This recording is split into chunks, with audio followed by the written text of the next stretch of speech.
আসসালামু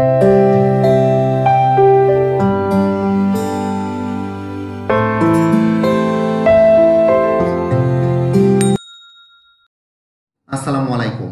আইসিটি ষষ্ঠ অধ্যায় ডাটাবেজ ম্যানেজমেন্ট সিস্টেমের দ্বিতীয় ক্লাসে সবাইকে স্বাগত জানাচ্ছি। আজকে আমাদের পড়ার টপিক হলো ডাটাবেজ ম্যানেজমেন্ট সিস্টেম। আমরা বিগত ক্লাসে ডাটাবেজ নিয়ে কিছু প্রাথমিক ধারণা আলোচনা করেছিলাম। তো আজকে ডাটাবেজ ম্যানেজমেন্ট সিস্টেমের বিস্তারিত বিষয় নিয়ে আলোচনা করব।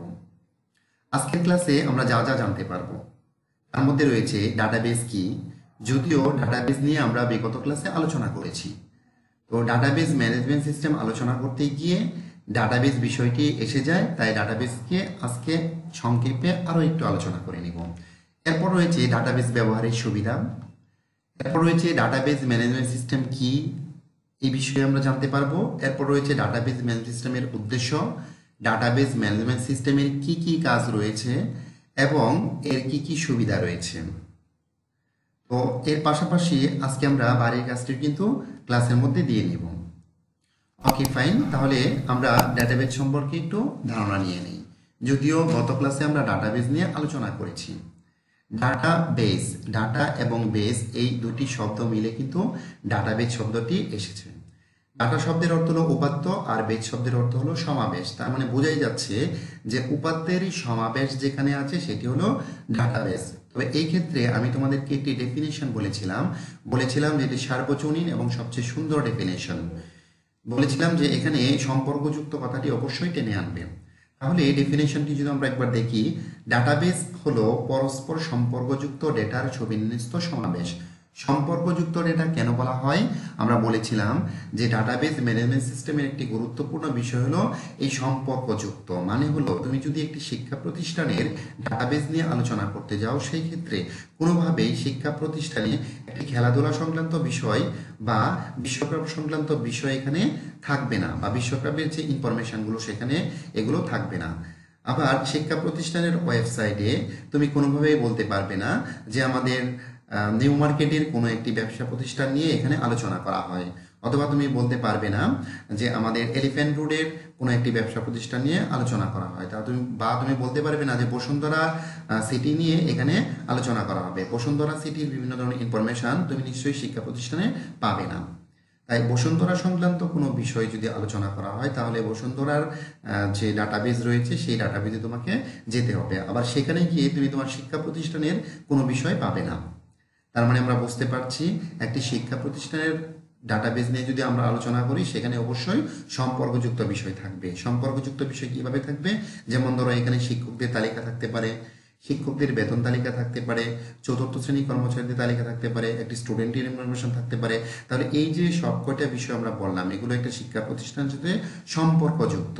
তাই ডাটাবেজকে অবশ্যই সম্পর্কযুক্ত ডেটা সুবিন্যস্ত সমাবেশ বলবে। আশা করি তোমরা এই বিষয়টি নিশ্চয়ই বুঝতে পেরেছো। তাহলে এই যে ডেটাবেজ, এই ডেটাবেজকে দিয়ে আমরা কি করি? আমরা এই ডেটাবেজকে কিন্তু তালিকা আকারে লিখে রাখতে পারি। আমরা ম্যানুয়াল পদ্ধতিতে একটি খাতার মধ্যে এরকম করে লিখে রাখতে পারি। শিক্ষকদের তালিকার জন্য একটি আমরা খাতা ব্যবহার করলাম, আবার চতুর্থ শ্রেণীর কর্মচারীর জন্য, আবার অ্যাডমিন যারা আছে তাদের জন্য এরকম করে করতে পারি। তবে এটি বর্তমান সময়ে কম্পিউটারাইজ করার জন্য যে পদ্ধতি ব্যবহার করা সেটি হলো ডাটাবেজ। কেননা ম্যানুয়াল পদ্ধতিতে করলে এটি অনেক সময় সাপেক্ষ বিষয়, বরং তুমি বলতে পারো যে আজকাল তো এটা অনেক বিরক্তির বিষয়। তুমি খাতা কলমে লিখে রাখবে, আবার এটিকে খুললে কত পৃষ্ঠায় খুঁজে খুঁজে বের করা, অনেক বড় সমস্যা তৈরি হয়ে যায়। যদি ছোট ছোট ইনফরমেশনের ক্ষেত্রে ম্যানুয়ালি করা যায়, কিন্তু বড় একটি প্রতিষ্ঠানের ক্ষেত্রে বা বড় কোনো কিছু তথ্য তৈরি করতে চাইলে সেই ক্ষেত্রে কিন্তু অবশ্যই আমাদের কম্পিউটারাইজ ডাটাবেজের সহযোগিতার প্রয়োজন হয়, এবং আমরা কিন্তু তখনই অবশ্যই ডাটাবেজের চিন্তাটা করতে পারি। ওকে ফাইন, এরপর আমরা দেখব যে ডাটাবেজের কি কি সুবিধা রয়েছে।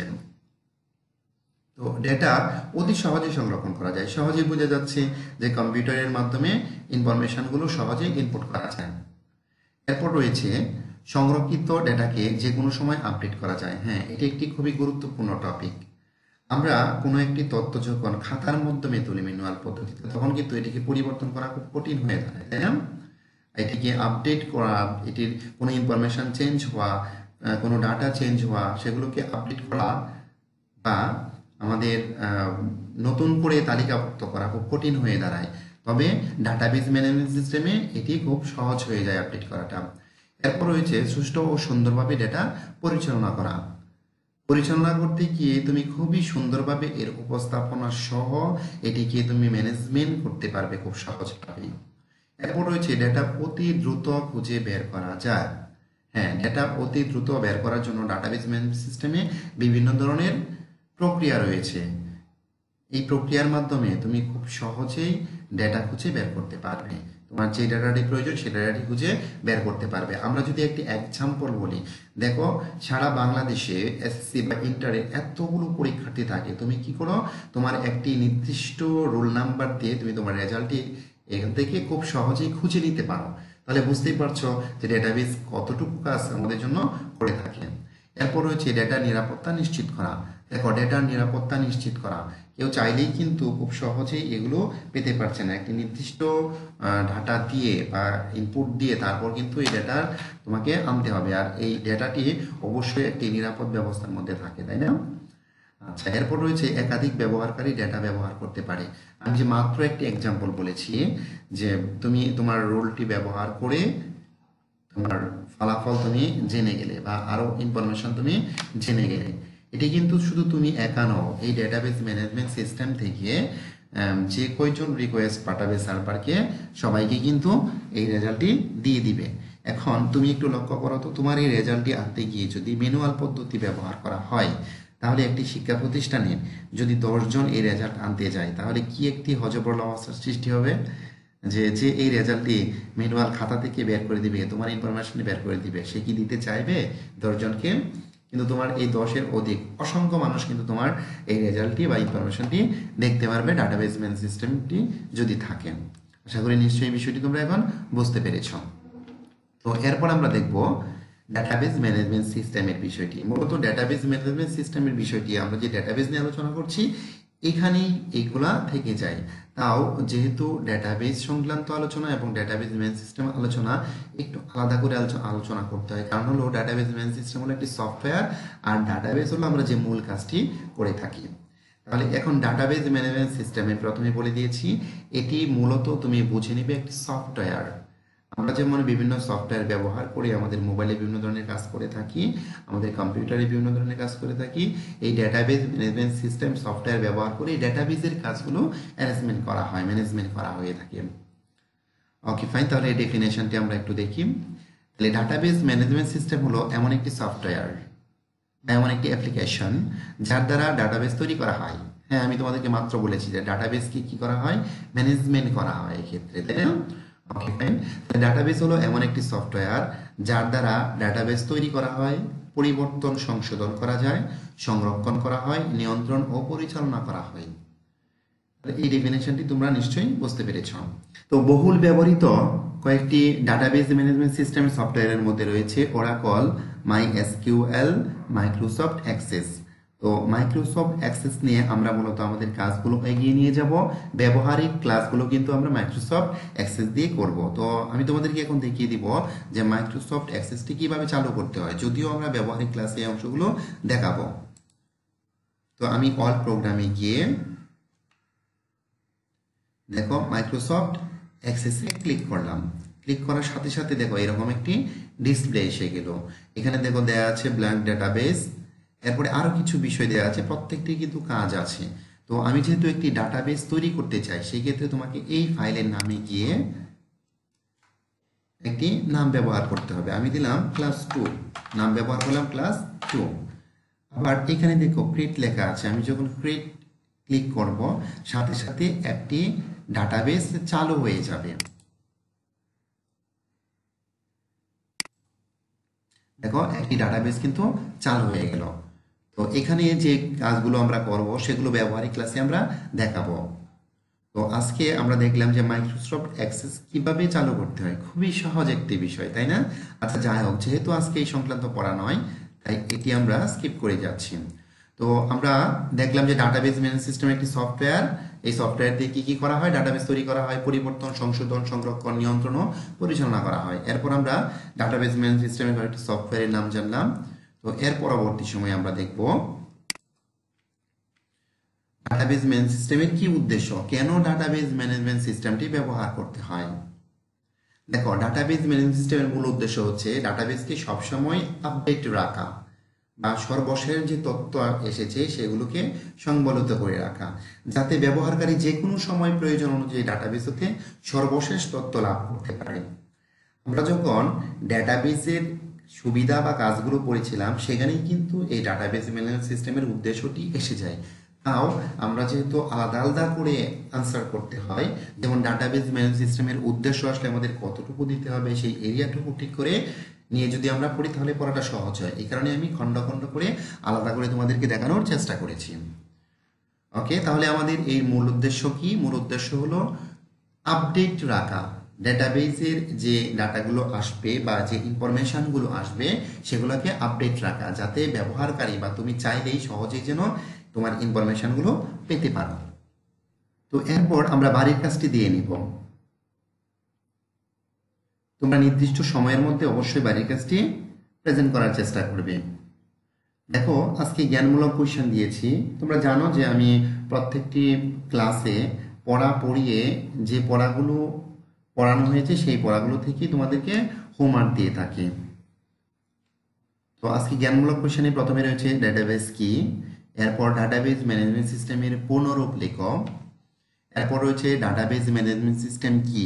একটি বিষয় লক্ষ্য করবে, যখন কোনো কিছু এই কি দিয়ে প্রকাশ করা হবে, দেখো দীর্ঘ ইকার দিয়ে প্রকাশ করা হয়, তখন তুমি বুঝে নিবে এই বিষয়টি সম্পর্কে জানতে চাওয়া হয়েছে, যে এই বিষয়টির ডেফিনেশন কি, এগুলো তুমি বলবে। অনেক সময় এরকম কোনো কিছু আসলে তোমরা কি করো, যে ডাটাবেজ ম্যানেজমেন্ট সিস্টেম এই ডিবিএমএস এর পূর্ণরূপ লিখে দাও। মূলত এখানে পূর্ণরূপ চাওয়া হয়নি, যদি কখনো বলা হয় এর পূর্ণরূপ লিখো তখন তোমরা এটির পূর্ণরূপ দিবে। আবার তুমি যদি এর ডেফিনেশন আলাদা করে করতে চাও করতে পারো, সেটি কোনো সমস্যা নেই। তবে এই ডাটাবেজ ম্যানেজমেন্ট সিস্টেম কি যখন দীর্ঘ ইকার দিয়ে বলা হবে তখন তুমি কি করবে, অবশ্যই এর ডেফিনেশন লিখবে। Okay fine. এরপর রয়েছে মাইক্রোসফট অ্যাক্সেস কি। হ্যাঁ, আমরা মাত্র কিন্তু দেখেছি যে মাইক্রোসফট অ্যাক্সেস হলো একটি ডিবিএমএস এর সফটওয়্যার। এরপর রয়েছে বুলিয়ান ডেটা কি। বুলিয়ান ডেটা কিন্তু আমরা গত ক্লাসে পড়েছিলাম। বুলিয়ান ডেটা কি, সত্য এবং মিথ্যার উপর নির্ভর করে যে ডেটাগুলো পাওয়া যায় সেগুলো ছিল বুলিয়ান ডেটা। যেমন আমরা বলতে পারি বাইনারি সংখ্যা পদ্ধতি 0 আর 1, যেহেতু কম্পিউটার 0 আর 1 ছাড়া কিছু বুঝে না। Okay fine. এরপর রয়েছে নিউমেরিক ডেটা কি। নিউমেরিক ডেটা নিয়েও কিন্তু আমরা পড়েছিলাম। এরপর রয়েছে ডিবিএমএস এ ব্যবহৃত একটি সফটওয়্যারের নাম লেখো। হ্যাঁ, তোমরা কিন্তু মাইক্রোসফট অ্যাক্সেস এই সফটওয়্যারটি ব্যবহার করতে পারো বা অন্য কোনো নাম ব্যবহার করতে পারো। এরপর রয়েছে তথ্য কি। তথ্য কি। এরপর রয়েছে ডিবিএমএস এর উদ্দেশ্য লেখো। ডিবিএমএস এর উদ্দেশ্য লেখো, এটি কিন্তু আমরা মাত্র পড়েছি। আমরা এই ডাটাবেজ ম্যানেজমেন্ট সিস্টেমে আরো কিছু বিষয় পড়বো, তো আমরা প্রথমে বাড়ির কাজটি দিয়ে নিলাম। তো পরবর্তী 12 ঘন্টার মধ্যে তোমরা অবশ্যই তোমাদের বাড়ির কাজটি জমা করবে। সেই ক্ষেত্রে যদি তোমাদের গ্রুপের কমেন্ট বক্স অফ হয়ে যায়, তোমরা ইউটিউবে করতে পারবে, ইউটিউবে তোমরা কমেন্ট করতে পারবে। তবে নির্দিষ্ট সময়ের পর হয়ে গেলে ক্লাসগুলো আর তোমাদের যে হোমওয়ার্ক জমা দিয়েছো সেগুলো আর দেখা হয় না। ওকে, আমরা এরপর চলে যাই ক্লাসে। তো আমরা এখন দেখব ডাটাবেজ ম্যানেজমেন্ট সিস্টেমের কি কি কাজ রয়েছে। ডেটাবেজের যে কাজগুলো রয়েছে, ডেটাবেজে আমরা যে সুবিধাগুলো পেতাম সেই সুবিধাগুলোই আমরা এখানে আলোচনা করতে পারবো। ডাটাবেজ ম্যানেজমেন্ট সিস্টেমের ওই সুবিধাগুলোই মূলত এখানে কাজগুলো করে থাকে। তো প্রথমেই রয়েছে ডাটাবেজ ম্যানেজমেন্ট সিস্টেমের কাজের মধ্যে ডাটাবেজ তৈরি করা। হ্যাঁ, ডাটাবেজের যে সুবিধাগুলো রয়েছে মাত্র তোমাদেরকে বলেছি, ওই বিষয়গুলো এখানে আবারও টেনে আনতে হবে। তাহলে তার মধ্যে রয়েছে প্রথমে ডাটাবেজ তৈরি করা, নতুন রেকর্ড সংযোজন করা। একটি সফটওয়্যারের মাধ্যমে আমরা কি করি, ডাটাবেজ তৈরি করি। আমি তোমাদেরকে মাত্র মাইক্রোসফট অ্যাক্সেস চালু করে কিন্তু দেখিয়েছি যে এখানে গিয়ে আমরা কি করব, বিভিন্ন ধরনের ডাটাবেজ তৈরি করব। তারপর রয়েছে নতুন রেকর্ড সংযোজন করা, তারপর রয়েছে প্রয়োজনীয় ডেটা সংরক্ষণ করা। হ্যাঁ, এগুলো কিন্তু শুধু যে আমরা এগুলো সংযোজন করলাম নতুন রেকর্ড আর এটি চলে গেল এরকম নয়। চলে গেলে তো আমাদের সংরক্ষণের কোনো প্রয়োজন হতো না, এটিকে সেভ করার কোনো প্রয়োজন হতো না। তাই ডাটাবেজ ম্যানেজমেন্ট সিস্টেমের কাজ কি, প্রয়োজন এটি সংরক্ষণ করে রাখতে পারে এবং যে কোনো সময় ব্যবহারকারীকে এটি প্রেজেন্ট করতে পারে। তারপর রয়েছে ডেটা নিরাপত্তা বিধান করা। আমরা কিন্তু ডাটাবেজ ম্যানেজমেন্ট সিস্টেমের ডাটাবেজ পড়তে গিয়ে এটি বুঝিয়েছি যে কিভাবে নিরাপত্তা বিধান করা হয়। বিভিন্ন সিস্টেমের মাধ্যমে এই ডাটাবেস ম্যানেজমেন্ট সিস্টেমে নিরাপত্তা বিধান করা হয়। এরপর রয়েছে হার্ডওয়্যার সফটওয়্যারের কোন কাজ ব্যর্থ হলে ডেটা উদ্ধার করা। কখনো কখনো যদি হার্ডওয়্যার কোনো ধরনের সমস্যা দেখা দেয় বা তুমি যে কম্পিউটার দিয়ে এই ডাটাবেস ম্যানেজমেন্ট সিস্টেমের কাজটি করেছো এটি যদি কখনো তোমার কোনো প্রবলেম সৃষ্টি হয় ওই হার্ডওয়্যারটি বা কম্পিউটারটি, সেক্ষেত্রে এটিকে উদ্ধার করার ব্যবস্থা কিন্তু রয়েছে। এরপর রয়েছে অপ্রয়োজনীয় ডেটা বাদ দেওয়া, হ্যাঁ ডিলিট করার একটি ব্যবস্থা কিন্তু ডাটাবেস ম্যানেজমেন্ট সিস্টেমে রয়েছে। এরপর আমরা দেখব ডেটার ভুল অনুসন্ধান ও সংশোধন করা। এটি খুবই গুরুত্বপূর্ণ একটি বিষয়। তুমি যদি কোথাও ভুল করো, ডেটা সংক্রান্ত ভুল করো, সেই ভুল অনুসন্ধান করার ব্যবস্থা রয়েছে এবং তুমি এটি সংশোধন করতে পারবে। এবং ডাটাবেস ম্যানেজমেন্ট সিস্টেমের ইন্টেলিজেন্সি, কম্পিউটারের ইন্টেলিজেন্সি প্রক্রিয়ার মাধ্যমে তোমার ভুলগুলো কিন্তু অনেক সময় কম্পিউটার তোমাকে দেখিয়ে দেয় যে এখানে বিভিন্ন ধরনের ভুল হচ্ছে। তুমি যদি লজিক্যাল ভুল করো বা গ্রামাটিক্যাল বিভিন্ন ধরনের ভুল করো, বানানগত ভুল করো, সেক্ষেত্রেও কিছু ব্যবস্থা কিন্তু রয়েছে। এরপর আমরা দেখব ডেটা শর্টিং করা। তো ডেটা শর্টিং করার বিষয়টি আমরা কিন্তু পরবর্তী সময়ে জেনে নিব, এটি একটি গুরুত্বপূর্ণ পড়া। তো ডেটাকে সহজভাবে সংক্ষিপ্তভাবে প্রকাশ করার জন্য এটি একটি ব্যবস্থা আমরা বলতে পারি। এরপর রয়েছে প্রয়োজনীয় ডেটাবেস প্রিন্ট করা। তুমি যে ডেটাবেসগুলো তৈরি করবে সেগুলো কিন্তু তুমি প্রিন্ট করতে পারবে। এরপর রয়েছে রিপোর্ট তৈরি করা। যেহেতু বিভিন্ন ধরনের ইনফরমেশন বা ডাটা নিয়ে আমরা কাজ করব, তাই একটি রিপোর্ট তৈরি করতে চাইলে এটি খুবই গুরুত্বপূর্ণ একটি সফটওয়্যার হিসেবে আমাদের জন্য কাজ করতে পারে। ওকে, এরপর দেখবো ডাটাবেস ম্যানেজমেন্ট সিস্টেমের কি কি সুবিধাগুলো রয়েছে।